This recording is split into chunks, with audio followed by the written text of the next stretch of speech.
D G I S P R کی press conference, صدر آصف علی زرداری کا بڑا واضح اعلان کہ ہم جو ہے کسی سے ڈر کے، کسی سے سامنے جھک کے نہ اپنی کسی صلاحیت پر کمپرومائز کریں گے، اور دوسری طرف جو ریجنل ایشوز ہیں ہمارے خاص طور پہ لا اینڈ آرڈر کے حوالے سے، جہاں ہر روز فوجی افسران، فوجی جوان اپنی قربانیاں دے رہے ہیں، لیکن یہ استحکام تبھی آ سکتا ہے جب حکومت، عوام، فوج سارے ایک پیج پر ہوں کہ ہمیں دہشت گردی کا سامنا بھی کرنا ہے اور اس خطے کے مسائل کو بھی حل کرنے کے لیے اپنی توجہ ان ایشوز پر مرکوز کرنی ہے۔ جی ہاں ملک صاحب، بالکل آپ صحیح کہہ رہے ہیں۔ میرے خیال میں گورنمنٹ آف پاکستان نے اپنے ریزالو کا اظہار کیا، آج جس طرح پریزیڈنٹ نے بات کی ہے، اس کے بعد کیبنٹ میں ہم نے دیکھا کہ پرائم منسٹر نے بھی وہاں پہ اپنے اظہار کیا، اور اس میں انہوں نے کہا کہ افغانستان نے سلیکٹ کرنا ہے، یا وہ ہمارے ساتھ ہے یا کوئی ہمارے خلاف ہے۔ اور اس کے علاوہ دیکھیں کہ چیف آف آرمی اسٹاف نے تو بڑے واضح طور پہ کہا تھا کہ ایک پاکستانی کی زندگی جو ہے، اس کی سیکیورٹی مجھے افغانستان کے تعلقات سے زیادہ امپورٹنٹ ہے۔ So that is the approach۔ تو آج اس کا برملا اظہار D G I S P R نے بھی کیا، اور اس میں پاکستان کا ایک واضح پالیسی کا اظہار کیا گیا ہے۔ جب سے یہ چیف آف آرمی اسٹاف آئے ہیں اور اس کے بعد اس گورنمنٹ کے ہوتے ہوئے ایک کلیئر اینڈ کمپریہنسو افغانستان کی پالیسی بن چکی ہے، اور جس میں دیکھیں واضح تو اس سے ہم اب نکل آئے ہیں۔ اور پھر یہ بھی کہا گیا کہ افغانستان نے ابھی سلیکٹ کرنا ہے، یا وہ فتنہ الخوارج کے ساتھ ہیں یا وہ پاکستان کو اپنا برادر ملک سمجھتے ہیں۔ تو وہ میرے خیال میں یہ چیز انہوں نے اس پہ واضح ان کو کی ہے۔ اور اس کے علاوہ دیکھیں کہ جی کہ شروع میں جو آپ نے ابھی انٹرو میں کہا کہ اپیسمنٹ کی پالیسی نہیں ہوگی، کوئی بائی بندی والی بات نہیں ہوگی۔ آپ ایک طرف سے ہم کہتے ہیں بائی ہیں، لیکن وہ بائی ہمارے آ کے جڑیں کاٹ رہا ہے، وہاں سے خود دہشت گرد آ رہے ہیں، پروکسیز کے طور پہ وہاں سے لوگ استعمال ہو رہے ہیں۔ لیکن جس طرح آپ نے بات کی، دیکھیں 2018 سے لے کے 2020 میں جو بات چیت ہوئی ہے، انفارچونیٹلی وہ دیٹ واز دا یہ دہشت گرد فتنہ الخوارج منظم ہوئے، اور ان میں سے کچھ جتھے پاکستان میں بھی آئے۔ بالکل ٹھیک۔ باقی majority they are still inside Afghanistan. Afghan Taliban کے آنے کے بعد 2021 آنورڈ دیکھیں سچویشن بد سے بدتر ہوئی، جب انہوں نے ان کو ہائیڈ آؤٹس بھی دیا اور لیفٹ اور امریکن ویپنز بھی دیے، لاجسٹکس بھی دیے، فائنینشل۔ افغانی جو ہے القاعدہ کے ساتھ مل کے پاکستان میں حملوں میں شریک ہیں۔ چترال کی 2 پوسٹوں پہ حملہ ہوا، اس میں القاعدہ بھی شریک تھی، افغان آفیشلز بھی تھے اور فتنہ الخوارج بھی تھے۔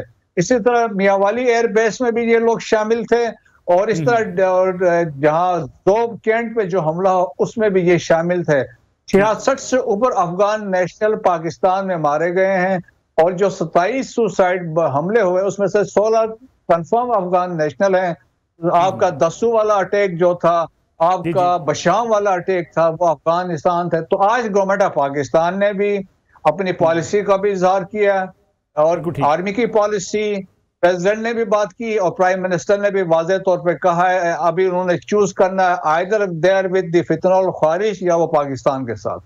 بالکل ٹھیک ہے۔ احمد اویس صاحب، جہاں ہم بات کر رہے ہیں کہ اس ملک کو جو چیلنجز کا سامنا ہے، خاص طور پر اگر ہم لا اینڈ آرڈر کی بات کریں، غیر ملک جو ممالک ہیں، ملک دشمن قوتیں ہیں، وہ پاکستان کے اندر چاہتی ہیں کہ اس قسم کے فسادات ہوں۔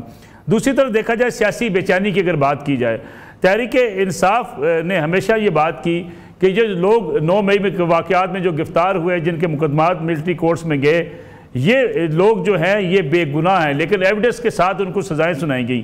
کیا آپ سمجھتے ہیں آئین اور قانون کے مطابق سزائیں نہیں ہوئی؟ کیونکہ آج D G I S P R نے تو واضح کہا کہ سپریم کورٹ کے فیصلے کی روشنی میں اور آئین اور قانون کے مطابق مکمل شفافیت کے ساتھ ان لوگوں کو سزائیں ہوئی ہیں۔ بسم اللہ الرحمن الرحیم۔ دیکھیے، میں آپ کے اس سوال کے ساتھ ہی پہلے بریگیڈیئر صاحب نے جو اپنا اظہار خیال کیا ہے اس کے متعلق بات کرنا چاہتا ہوں کہ انہوں نے ایک نیریشن کی ہے جس کے اندر کوئی تدابیر نہیں ہے، کوئی پالیسی میکنگ کے متعلق کوئی سجیشن نہیں ہے کہ پاکستان کی حالات بہتری کے لیے جو یہاں پہ ایک کرائسس کریٹ ہوا ہے افغانستان کے بارڈر کے ساتھ ساتھ اس کو کیسے ریزالو کرنا چاہیے. وہ صرف ایک تعریفیں کر دینا اور یہ جب تک اس سے ہم باہر نہیں نکلیں گے نا ہم مسائل کا کبھی حل نہیں نکال سکیں گے.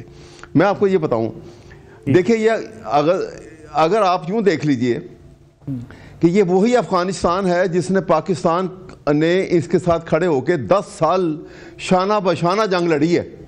بالکل ٹھیک. اس وقت ہمارے الائی بھی تھے, اچھے بھی تھے, تعلقات بھی تھے, سب کچھ تھا. اتنے اچھے تعلقات کو اس نہج تک پہنچانے میں کس کا ہاتھ ہے, کیوں ہو گیا ایسا؟ کبھی کسی نے یہ سوچا؟ ابھی بھی جب یہ معاملہ ہوا سب سے بڑا اس میں اگر قصوروار ہے تو وہ انوار الحق کاکڑ ہے, ایک کیئر ٹیکر پرائم منسٹر. اس کا کام سوائے ڈے ٹو ڈے بزنس کے علاوہ election free and transparent election کروانا تھا آئین اور قانون کے مطابق. یہی اس کی ذمہ داری تھی, اس سے بیونڈ وہ کچھ نہیں کر سکتا تھا. اس کو کس نے یہ اجازت دے دی کہ تم ایک دم سے ایک سڈن رش آف بلڈ تمہارے اندر آتا ہے اور تم کہو کہ جی یہ اتنے لاکھ افغانی بیٹھے ہیں ان کو نکال دو یہاں سے, اٹھ کے چلے جاؤ تم یہاں سے. یہ طریقہ کار غلط تھا.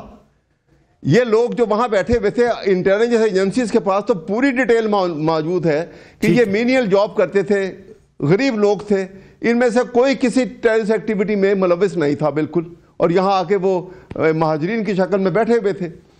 یہ کام جو تھا الیکٹڈ گورنمنٹ کا تھا. جب الیکٹڈ گورنمنٹ آتی وہ افغانستان کے ساتھ پراپر نیگوسیشن کرتی, سیٹل کرتی, اور ایک طریقہ کار بنایا جاتا کس طریقے سے ان کو آپ نے یہاں سے اپنے افغانستان واپس بھیجنا ہے. تو ایک ڈپلومیٹک چینل کو استعمال کیا جاتا تو یہ حالات نہ ہوتے. اب دیکھیے جس نے ایکٹیویٹی ہو رہی ہے, میں اس کی آپ کو مثال دے دیتا ہوں جس سے آپ کو یہ اندازہ ہو جائے گا کہ یہ کتنا غلط کام ہوا. یہ جب اس نے کاکڑ صاحب نے یہ بات کی ہے اس سے 10 سال پیچھے چلے جائیے اور 10 سالوں میں آپ دیکھیے گا کہ کتنے پاکستان کے اوپر ٹیررسٹ اٹیک ہوئے. اور اس واقعے سے اس کے کاکڑ صاحب کے آج کی تاریخ تک کچھ مہینے گزرے ہیں.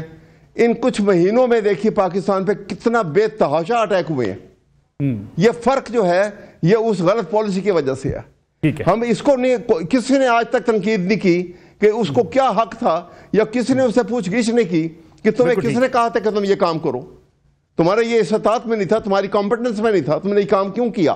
آج پاکستان بھگت رہا ہے. ہمارے نوجوان ہمارے آفیسرز کیسے شہید ہو رہے ہیں وہاں پر, اور اس کے مقابلے میں آپ دیکھیے کہ جو حالات پیدا ہو گئے اس کی کوئی شکل بھی نہیں. یہ ساری دنیا میں یہ جو ٹیررسٹ ایکٹیویٹی ہوتی ہے یہ خطرناک ترین کھیل ہے, اور یہ کامیاب ہونا مسلح فورسز کے لیے بہت ہائی ہل ٹاسک ہوتا ہے. پاکستان کے ایک جوان شہید ہوتا ہے تو اور یہ زخمی ہوتا ہے, کیا دل میں وہ ایک چھری نہیں لگتی, تکلیف نہیں ہوتی ہر پاکستانی کو.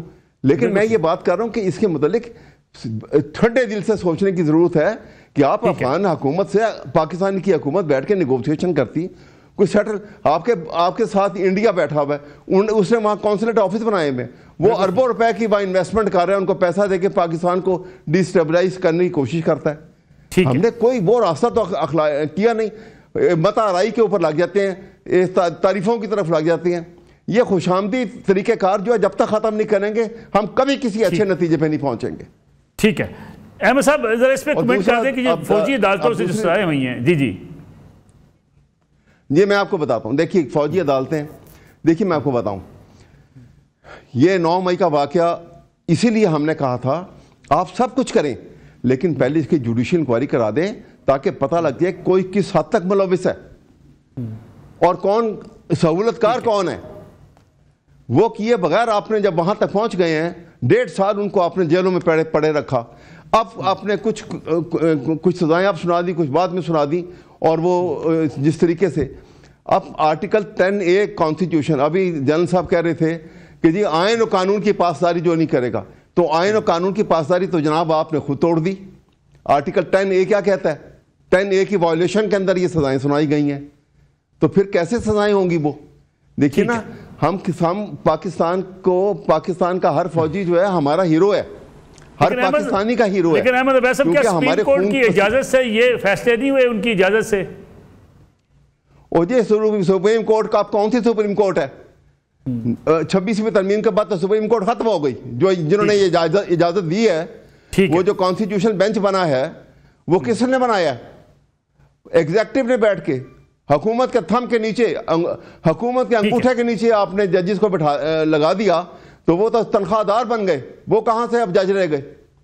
ٹھیک ہے، یہ تو ملک کے اوپر نقصان ترین خطرناک ترین حملہ پاکستان کے اوپر، آئین کے اوپر ہوا ہے، اور اس کو جن صاحب نے اس بات کو اگنور کر دیا۔